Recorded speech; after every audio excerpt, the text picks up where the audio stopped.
জগদ্গুরু নমো নমঃ শঙ্করদেব নমো নমঃ মহাপ্রভু নমো নমঃ শঙ্করদেব নমো নমঃ ভগবান শ্রীমন্ত শঙ্করদেবায় নমো নমঃ নমো নমঃ হরে প্রেম হরে প্রেম প্রেমেই ঈশ্বর কর্মই ধর্ম প্রেমেই ঈশ্বর কর্মই ধর্ম ব্ৰহ্মাকে আদি কৰি সকলো জীৱ কাল আৰু কৰ্মৰ অধীন সকলো জীৱ কাল আৰু কৰ্মৰ অধীন সত্য ৰজ তম এই তিনি গুণৰ সকলো তলত থাকে এই সত্য ৰজ তম এই তিনি গুণেৰেই সকলোৰে সৃষ্টি পঞ্চ মহাভূতেৰে সকলোৰে সৃষ্টি তেওঁ ৰাম হওক কৃষ্ণ হওক যীশু হওক হজৰত মহম্মদ হওক শংকৰদেৱ হওক ৰামকৃষ্ণ পৰমহংস হওক চৈতন্যদেৱ হওক সকলো জীৱ কাল আৰু কৰ্মৰ অধীন আৰু কৰ্মৰ ফল সকলোৱে লাভ কৰিছে লাভ কৰিবই লাগিব। এয়া আজি মই যি গ্ৰন্থখন ৰচনা কৰিছোঁ সেই গ্ৰন্থখনৰ নাম হ'ল ভক্তি মহাতত্ত্ব। এই ভক্তি মহাতত্ত্ব যিখন গ্ৰন্থ ৰচনা কৰিছোঁ সেই গ্ৰন্থখনৰ আজি যিটো অধ্যায় সেই অধ্যায়টো মই দুলৰী চন্দৰ সুৰত ৰচনা কৰিছোঁ। সেয়া হ'ল পঞ্চ পাপ আৰু পঞ্চ যজ্ঞ তত্ত্ব। পঞ্চ পাপ আৰু পঞ্চ যজ্ঞ তত্ত্ব।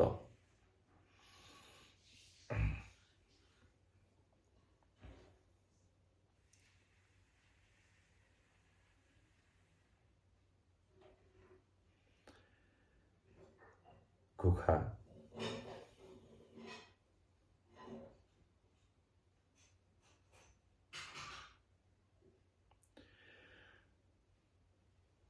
মনুষ্য জন্মত সৰ্বদা হয় পঞ্চ পাপক জানিবা এই পঞ্চ পাপ তাৰ লেখা লোৱা শাস্ত্ৰৰ সন্মত মানা। এই মনুষ্য জন্মত সকলোৰে পাঁচটা পাপ হয় আৰু সেই পাঁচটা পাপৰ পৰা পৰিত্ৰাণ পাবৰ কাৰণে আমি পাঁচটা যজ্ঞ কৰিব লাগে। পাঁচটা পাপৰ পৰা উদ্ধাৰ পাবলৈ পাঁচটা যজ্ঞ কৰিব লাগে। আৰু এই পঞ্চপাপ সকলো জীৱৰে হয়। এইটো ব্ৰহ্মা বিষ্ণু শিৱকে আদি কৰি সকলো জীৱৰ এই পঞ্চপাপৰ পৰা উদ্ধাৰ পাব নোৱাৰে। পঞ্চপাপৰ পৰা উদ্ধাৰ পাবলৈ হ'লে আমি পঞ্চযজ্ঞ কৰিব লাগে। এই পঞ্চযজ্ঞনো কি এই বিষয়ে মই ৰচনা কৰিছোঁ, ব্যাখ্যা কৰিছোঁ। এতিয়া হ'ল পদ। অপঞ্চস্থানে হয় পঞ্চ পাপ জানা চুল্হা চকী আৰু ঝাৰু উৰল জানিবা আৰু পানী পতা হবেও জানিবা বাৰু। এই পাঁচটা স্থান আছে: চুল্হা, চক্কি, ঝাৰু, উৰল আৰু পানী পতা। এই হ'ল পঞ্চপাপৰ পাঁচটা স্থান। অপঞ্চ পাপ হন্তে উদ্ধাৰৰ পন্থ শুনা এক চিত্ত মনে অপঞ্চ যজ্ঞ হেৰা সৰ্বদা কৰিবে লাগয় সৰ্বজনে। গতিকে আমি পঞ্চযজ্ঞ সদায় কৰিব লাগে। এই পঞ্চযজ্ঞনো কি? ব্ৰহ্মযজ্ঞ আৰু দেৱযজ্ঞ জানা, পিতৃ মাতৃ যজ্ঞ হয়,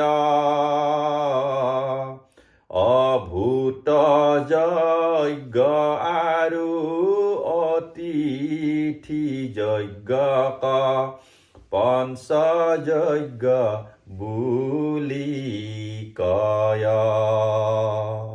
ব্ৰহ্মযজ্ঞ, দেৱযজ্ঞ, পিতৃ-মাতৃ যজ্ঞ, ভূতযজ্ঞ আৰু অতিথি যজ্ঞ। এই পাঁচটা হ'ল যজ্ঞ। এই পাঁচটা যজ্ঞ পঞ্চযজ্ঞ বুলি কোৱা হয়। ব্ৰহ্ম মানে জানা, হৰিক কয়, পৰমাত্মা বুলি মানা।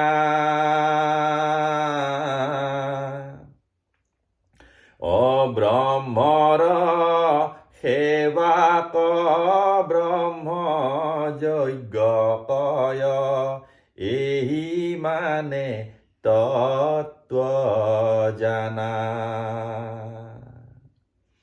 গতিকে ঈশ্বৰৰ সেৱাকে ব্ৰহ্মযজ্ঞ বুলি কোৱা হয়। প্ৰভাতে সন্ধিয়া দুই সন্ধ্যা যিটো শ্ৰৱণ কীৰ্তন কৰে, হৰি সন্তোষৰ এই উপায় জানিবা কণৰে। মই এই ধৰণে বিশ্লেষণ কৰিছোঁ। মই নিজে চিন্তন মন্থন কৰি গুৰুজনাৰ কৃপাত যিখিনি মনত আহিছে সেইখিনি মই লিখি গৈছোঁ। আৰু এয়া ৰাতিপুৱা আৰু গধূলি যিসকলে হৰিনাম সংকীৰ্তন কৰে বা গুৰুচৰিত পাঠ কৰে, ভক্তি ৰত্নাকৰ পাঠ কৰে, ভাগৱত পাঠ কৰে, এই শাস্ত্ৰ যিয়ে নিগম শাস্ত্ৰত যিয়ে পাঠ কৰিব, সেয়া হ'ল হৰি যজ্ঞ অৰ্থাৎ ব্ৰহ্মযজ্ঞ। ব্ৰহ্ম মানে হ'ল ঈশ্বৰ, নিৰাকাৰ ঈশ্বৰক ব্ৰহ্ম বুলি কয়। গতিকে এয়া হ'ল ব্ৰহ্মযজ্ঞ। আমি এইখিনি সদায় কৰিব লাগে। অগৃহ কৰ্ম কৰি হৰি নাম ধৰি, হৰিত অৰ্পণ কৰয়, সমস্ত কৰ্ম কৰি অৰ্পণ ব্ৰহ্মযজ্ঞ এই হয়। আমি সমস্ত ৰাজসিক কৰ্ম, তামসিক কৰ্ম যত যি হয় সকলো কৰ্ম আমি ঈশ্বৰত অৰ্পণ কৰি দিব লাগে। গুৰুজনাৰ চৰণত আমি অৰ্পণ কৰি দিব লাগে। সেয়াই হ'ল গুৰুদেৱ নাম ভকত এক বস্তু। গতিকে এই 4 বস্তুত যদি আমি অৰ্পণ কৰি দিম, তেতিয়া আমাৰ সেই কৰ্মখিনি সাত্বিক কৰ্মলৈকে ৰূপান্তৰিত হৈ যায়। হৰিত অৰ্পিলে কৰ্ম দোষ নহে, জানিবা এই তত্ত্বক, ব্ৰহ্মযজ্ঞ এই পৰম উত্তম, বুজাইতো মত্তক।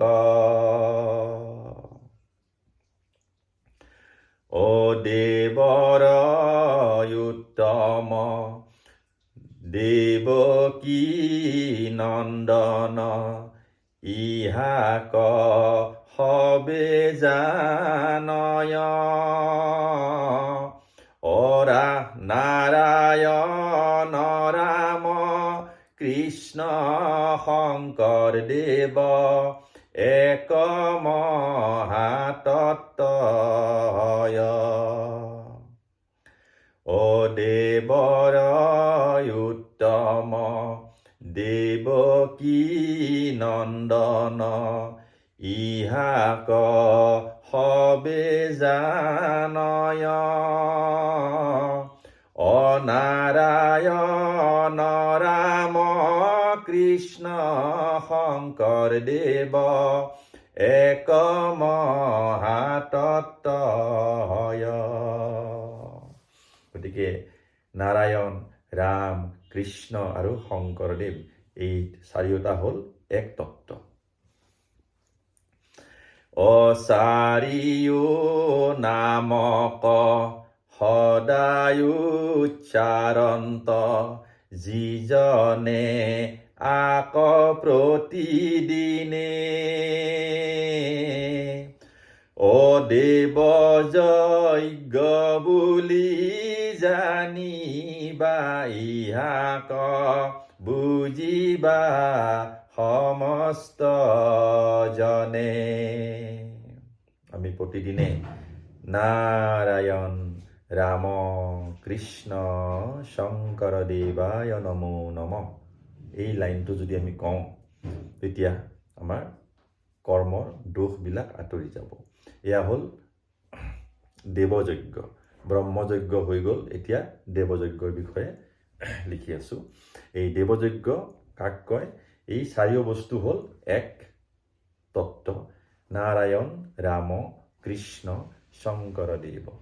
নাৰায়ণ ৰাম কৃষ্ণ শংকৰদেৱায় নমো নমঃ নমো নমঃ। এই লাইনটো আমি সদায় ক'ব লাগে। সেইটো হ'ল দেৱযজ্ঞ।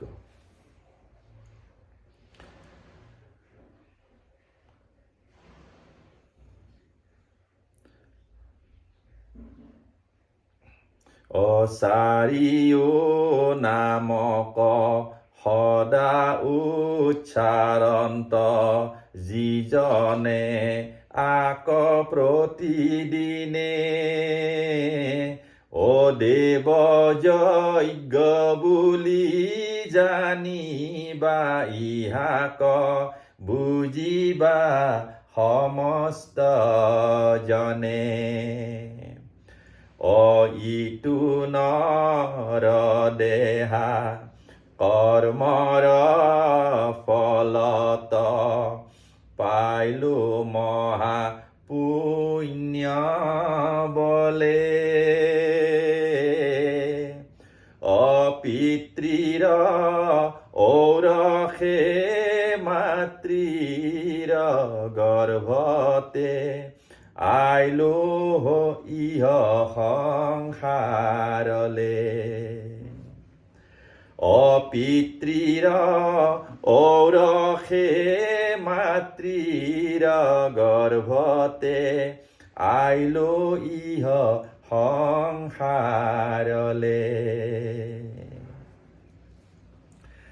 আদি গুৰু জানা পিতা আৰু মাতা শাস্ত্ৰৰ এই সন্মত আদি গুৰু সেৱা শুশ্ৰূষা জানিবা পিতৃ মাতৃ যজ্ঞ হোন্ত। ইয়াৰ পিছতে আহিল পিতৃ মাতৃ যজ্ঞ। পিতৃ মাতৃ হ'ল আদিগুৰু আৰু এই পিতৃ মাতৃ আমাৰ এই সংসাৰখন দেখুৱাইছে আমাক। গতিকে এই আদিগুৰু পিতা মাতাৰ যিটো শুশ্ৰূষা সেৱা শুশ্ৰূষা যিসকলে কৰে সেয়াই হ'ল এইখিনি কি বুলি কয়? পিতৃ মাতৃ যজ্ঞ বুলি কয়। গতিকে এইখিনি আমাৰ কৰণীয় কৰ্তব্য। আদিগুৰুৰ শুশ্ৰূষাত পৰমাত্মা ঈশ্বৰ সন্তুষ্ট হয় আৰু গুৰুদেৱ নাম ভকত এই সকলো সন্তুষ্ট হয় আৰু সেয়েহে আদিগুৰু পিতা মাতাৰ সেৱা শুশ্ৰূষা প্ৰথম কৰ্তব্য।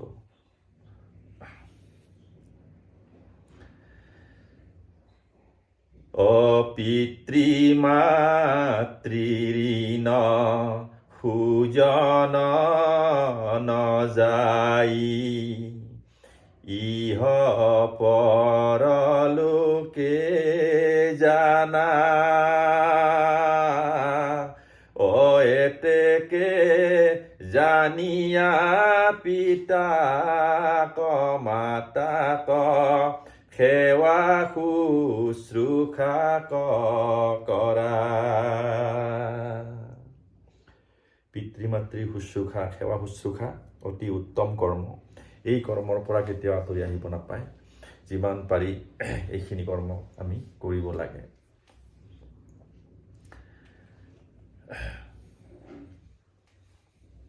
অ পিতৃ মাতৃ ঋণ সুজন নযাই ইহ পৰলোকে জানা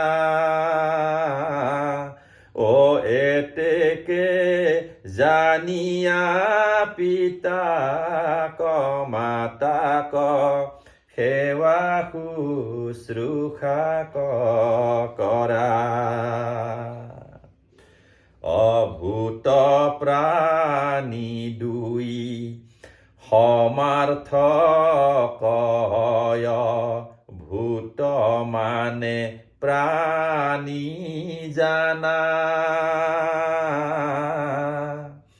অপ্ৰাণীৰ সেৱাত হৰি তুষ্ট হুন্ত শাস্ত্ৰক পঢ়িয়া মানা পশু পক্ষী যত নৰ যে কিন্নৰ আশ্ৰয় প্ৰাণী যতে অন্নদান কৰি অভয়ক দিয়া আৰ্জিবা মহাপুণ্যক। এই পশু পক্ষী ভূত প্ৰাণী, এই ভূত মানে হ'ল প্ৰাণী, ভত দীৰ্ঘকাৰ, গতিকে এই প্ৰাণী সেৱাই হ'ল উত্তম সেৱা। আৰু এই প্ৰাণী সেৱা এইটো ভূতযজ্ঞ বুলি কয় আৰু এয়া মহাপুণ্য ফল পায়। অপ্ৰাণীৰ সেৱাক জানিবা মহন্ত ভূত যজ্ঞ বুলি কয় অভূত যজ্ঞ কৰি হৰি নাম ধৰি পৰম পুণ্য লভয়। তাৰপিছত মই লিখিছোঁ অতিথি যজ্ঞ কি বস্তু। অতিথিৰ সেৱা মহাপুণ্য কৰ্ম জানিবা সভাসদ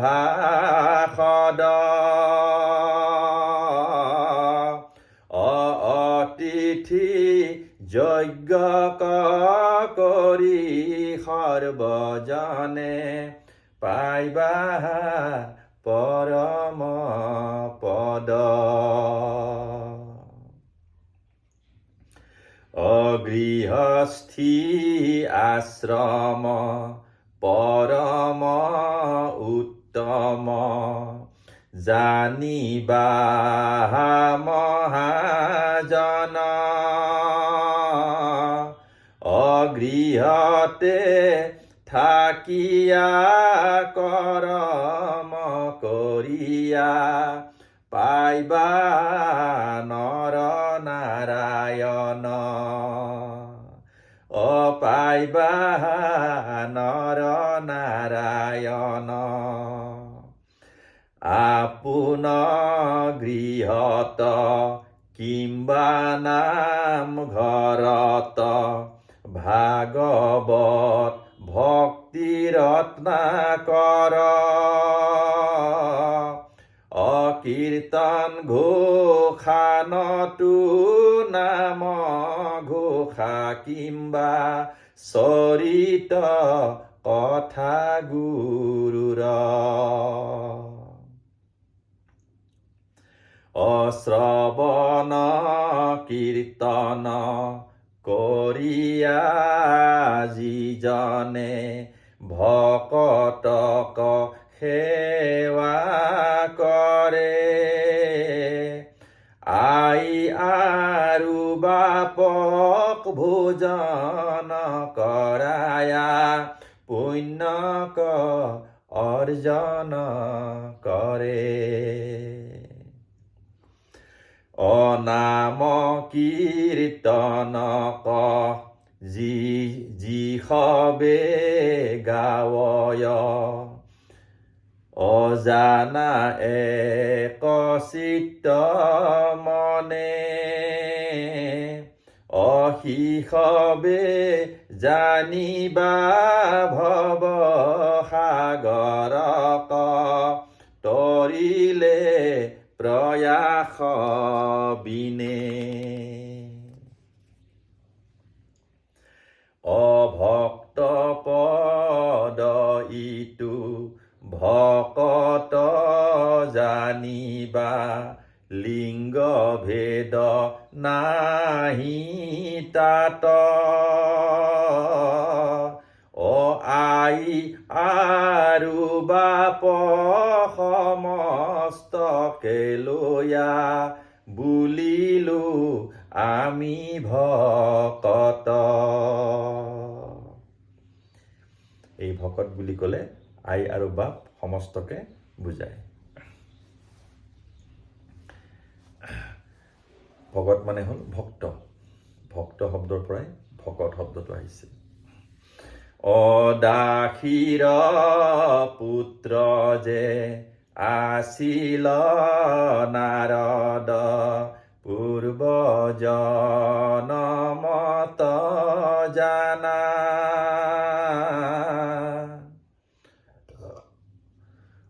তাহাৰ গৃহক আইলা অতিথি সন্ত মহন্ত জানা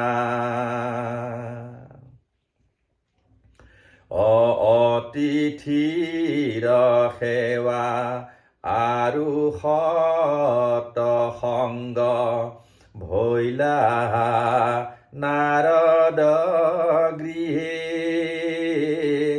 অতাৰ বলে জানা পৰ জনমত দেৱ ঋষি ভৈলা পাছে এয়া হ'ল কৰ্মফল অবেদৰ গুপুত বিত্ত নাৰায়ণ লভিলা ঋষি নাৰদ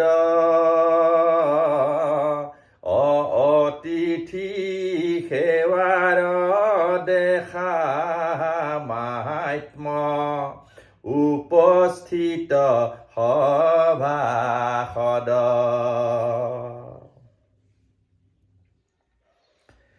এ মনুষ্য জনম জীৱন কালত জানি কিম্বা নজানি অকৰ্মক কৰন্তে দুখ উপজয় ইটো সৰ্বজনে মানি গতিকে দেহধাৰী হিচাপে যেতিয়া আমি জন্মগ্ৰহণ কৰোঁ এই শৰীৰ লৈ পেলাই বিভিন্ন জনিত তেতিয়া আমাৰ সত্য ৰজ তম এই তিনি গুণৰ অধীনত থাকি আমি বিভিন্ন কৰ্ম কৰিবলগীয়া হয় তাত সাত্বিক ৰাজসিক আৰু তামসিক বিভিন্ন ধৰণৰ কৰ্ম আমাৰ দ্বাৰা ঘটিত হয় গতিকে আমাৰ দ্বাৰা উৎপন্ন হয় বা আমি কৰিবলগীয়া হয় গতিকে এই পঞ্চযজ্ঞ যেতিয়া কৰা যায় তেতিয়া কি হয় আমাৰ এই কৰ্মদোষবিলাক নাশ হয় সেয়েহে আমি এই পঞ্চ পাপৰ পৰা উদ্ধাৰ পাবৰ কাৰণে আমি পঞ্চযজ্ঞ সদায় কৰিব লাগে। এয়া হ'ল পঞ্চযজ্ঞ। অদোষৰ নাশন কৰিবা লাগি পঞ্চযজ্ঞ কৰিবা। অতি অপ্ৰয়াসে গৃহতে থাকিয়া পৰম গতি পাইবা।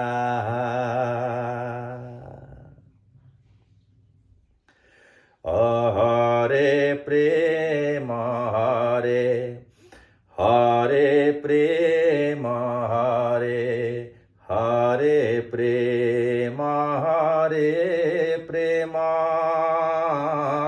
হৰে প্ৰেম হৰে প্ৰেম, হৰে প্ৰেম, হৰে প্ৰেম হৰে প্ৰেম।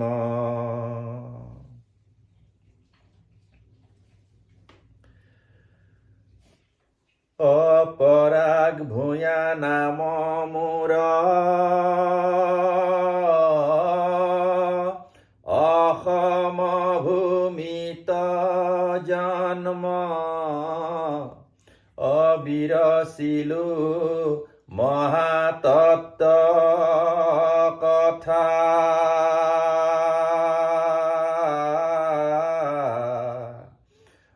হৰে প্ৰেম প্ৰেম বোলা সবনৰ লোক, সৰ্বসিদ্ধি জানিবা সৰ্বথা। পৰাগ ভূঞা নাম মোৰ, অসম ভূমিত জন্ম, বিৰচিলো মহাতত্ত্ব কথা। হৰে প্ৰেম বোলা সবনৰ লোক, সৰ্বসিদ্ধি জানিবা সৰ্বথা।